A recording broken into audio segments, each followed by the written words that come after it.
Mereka bilang ini Rp1.000. Ya kan? Tapi makin lama di dalam isi riba, Rp1.000 yang dulu bisa dipakai untuk membeli 50 kg emas pada tahun 46, ketika pertama kali diberikan rupiah, hari ini diberikan tukang parkir pun tidak mau. Maka mereka ganti gambarnya dengan Soekarno-Hatta, nolnya ditambah 2, menjadi 100.000. Yang 99.000 dari mana? Ya kan? 99.000 dari mana? Dan kalau ini kita belah 2, dibelah 4, mau saya kasih 4 mahasiswa.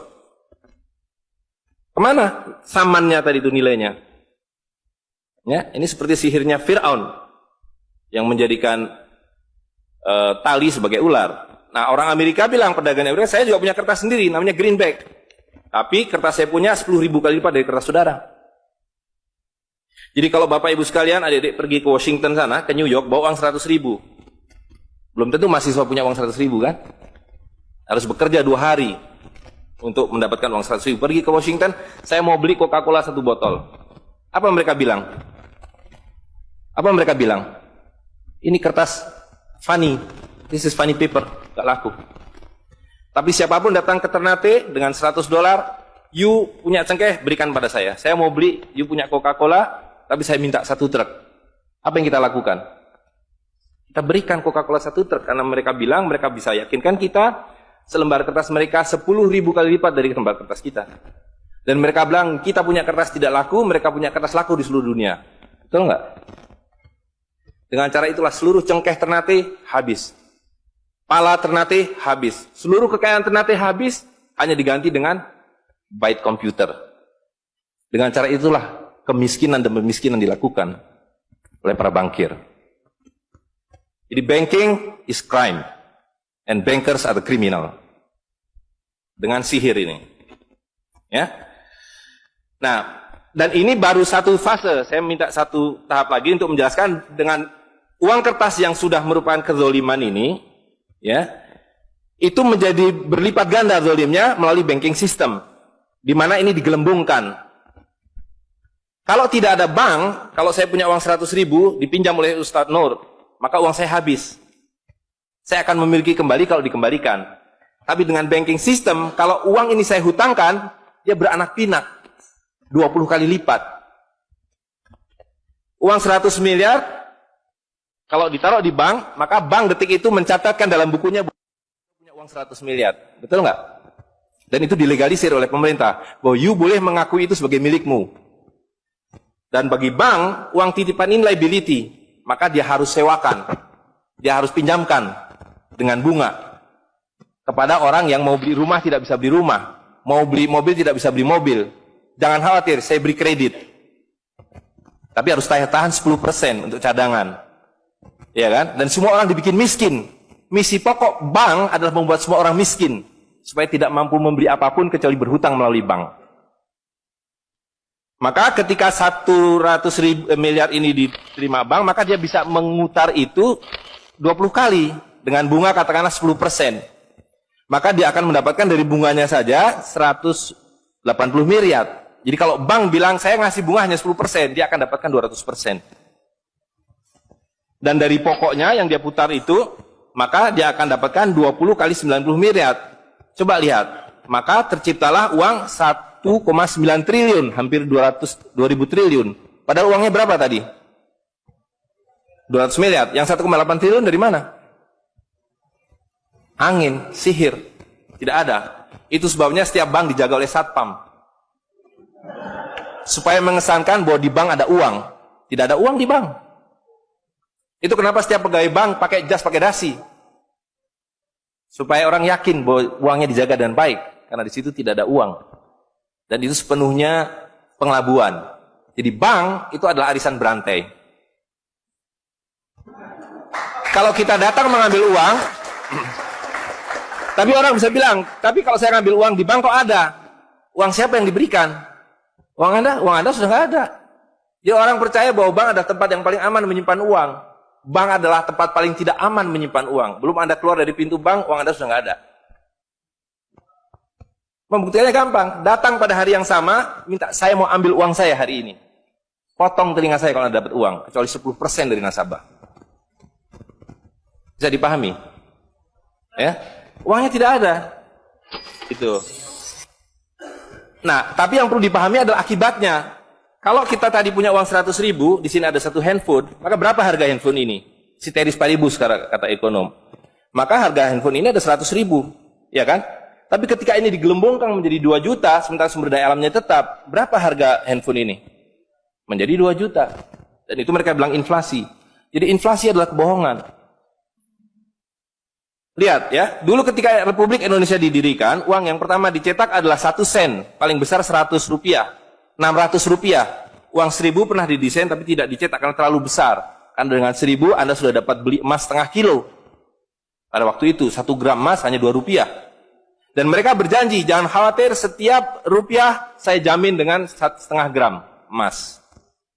Sampai sekarang itu berlaku Undang-Undang tahun 46.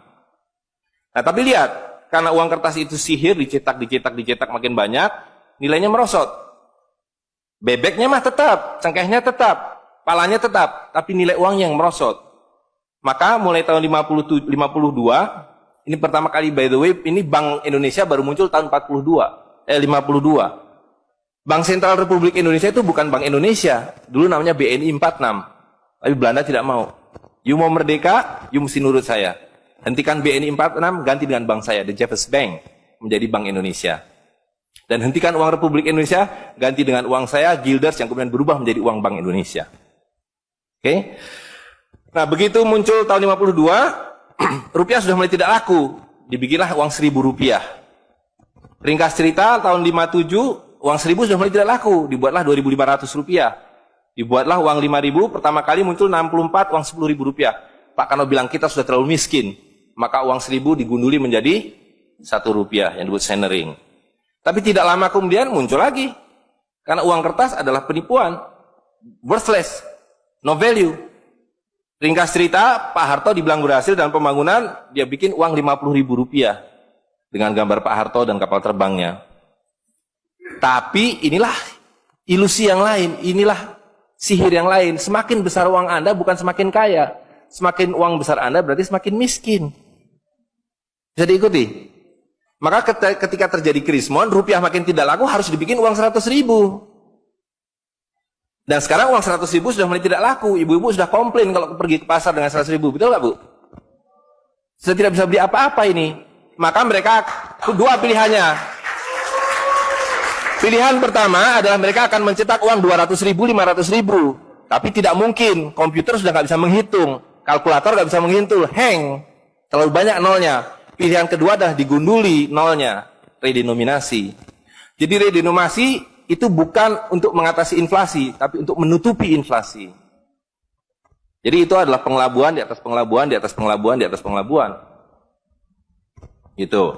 Ya. Jadi secara real, uang 100.000 ini dulu ketika Pak Harto masih berkuasa, menjelang jatuh itu, kalau dibelikan telur, dapat 50 kilo. Masih ada yang ingat gak, Bu? Kalau ibu-ibu ingat pasti. 1 kilo telur harganya 2.000 rupiah. Begitu Pak Harto jatuh, dibilang ini gara-gara krismon, uangnya sama. Walaupun ini belum ada waktu itu, karena ini masih 50.000 aja udah besar waktu itu. Uang yang sama dengan telur yang sama, tiba-tiba dibawa ke pasar, saya mau beli telur. Bu, hari ini tidak dapat 50 kilo lagi. Hari ini cuma dapat 13 kilo. Karena daya belinya, telur sekarang 7.500. Dan hari ini, kalau di pasar Ternate berapa, Bu, harga telur sekilo? Hari ini. Di Jakarta 20.000. Dan telurnya sama. 1 kilo itu isinya 16 butir, 17 butir, 18 butir. Uangnya sama. Tapi hari ini kalau dibelikan telur hanya dapat 5 kilo. Kemana yang 45 kilo? Itu yang mereka rampok. Itu yang mereka rampok. Dengan melalui apa yang mereka sebut inflasi. Tapi sebenarnya dengan cara penggelembungan uang. Kertas yang terus-menerus nilai. Nah, satu lagi Pak ya, saya minta ini karena ini penting sekali. Ini penting sekali. Nah, sistem zalim ini kemudian difikskan dalam satu sistem politik yang disebut nation state pada level global, kan judulnya kan globalisasi uang. Jadi negara bangsa itu diciptakan oleh para bankir pada abad ke-20. Jadi waktu Indonesia merdeka, Singapura merdeka, Malaysia merdeka, Afrika merdeka, itu bukan kemerdekaan spontan, tapi didesain. Didesain karena kalau dulu mereka mau merampas cengkeh orang Ternate, mau merampas kepala orang Ternate, dia harus bawa serdadu ke sini, Dia harus ambil cengkeh dan palanya, repot kan? Maka dengan menciptakan uang kertas, mereka tetap bisa mengambil cengkeh orang Ternate, mengambil pala orang Ternate tanpa harus kirim serdadu di sini. Dan karena itu saya kasih merdeka. Tapi satu mesti bikin bank sentral, kedua pakai uang kertas. Supaya saya tetap bisa membeli 1 barel minyak Anda dengan harga 4 sen dolar. Karena mencetak uang ini biayanya hanya 4 sen, 500 rupiah. Ya, jadi berapapun harta yang kita punya bisa dibeli dengan cara itu. Nah, lalu tadi saya sudah ceritakan uang kertas itu dimunculkan bersamaan dengan konsep negara nasional plus hutang negara. Boleh merdeka tapi miskin. Rakyat penyakitan, rakyatmu bodoh. Tapi jangan khawatir, saya punya uang. Sekolahkan rakyatmu, bikin pembangunan, saya kasih hutang. Ya kan? Nah, jadi tugas pemerintah itu, republik, adalah satu, mengambil hutang dari bank, menghabiskan utang itu melalui apa yang disebut APBN. Lalu dulu mereka tanya, jadi bagaimana saya membuat APBN? Jangan khawatir, sekolahkan anak-anak perintar kamu ke Berkeley, ke Chicago, ke Harvard. Mereka dididik untuk membuat pembangunan. Lalu dikasih paket hutang dan diajari kalau nggak bisa kirim konsultan seperti John Perkins dan sejenisnya. Lalu ada satu pertanyaan, bagaimana kami membayar hutang kami kalau begitu? Mereka bilang, punya 200 juta rakyat, pajaki rakyat kalian. Pajaki rakyat kalian. Kalian punya pala, punya cengkeh, habisi hutang kalian. Karena membayar hutang, kalau kita hutang 5 miliar dolar setiap tahun, apa mereka kasih berkoper-koper dolar?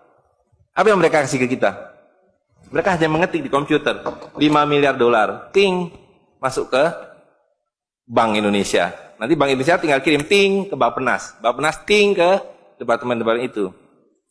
Tapi ketika kita mau membayar hutang mereka, bisa kita mengetik di komputer 5 miliar dolar. Ting, dibiarkan ke Bank Dunia? Nggak bisa, mesti punya devisa. Dari mana kami punya devisa? Mesti beli dolar kami. Caranya tebang hutan kalian. Habisi boksit kalian. Habisi mineral kalian. Betul nggak? Nah, jadi itulah yang terjadi di dalam sistem Fir'aun sekarang ini. Bahwa pemerintah itu didesain hanya untuk mengambil hutang dari bank, menghabiskan melalui APBN dan proyek, kemudian memajaki rakyat. Karena itu pajak semakin hari semakin tinggi, semakin banyak, semakin tinggi, semakin banyak. Gitu. Nah, jadi kalau digambarkan seperti ini, ya kan? Wilayah domestik, nasional itu adalah demokrasi. Supaya kalau 5 tahun harus ganti. Kalau ada presiden, ada perdana menteri yang tidak nurut pada para bankir, out.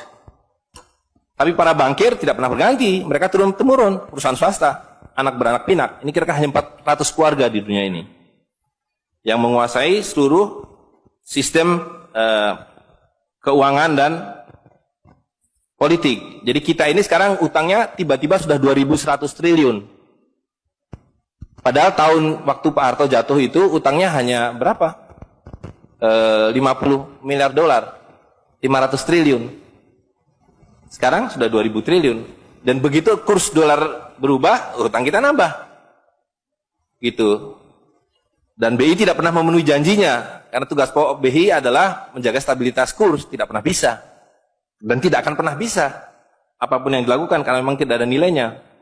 Gitu. Nah, jadi sebagai penutup, maka apa yang harus kita lakukan adalah membalik seperti yang mereka dulu lakukan. Maka yang harus kita lakukan sekarang sebelum ini jadi apa? Oncom. Lebih berharga oncom. Tukarkanlah menjadi emas dan perak, menjadi dinar dan dirham.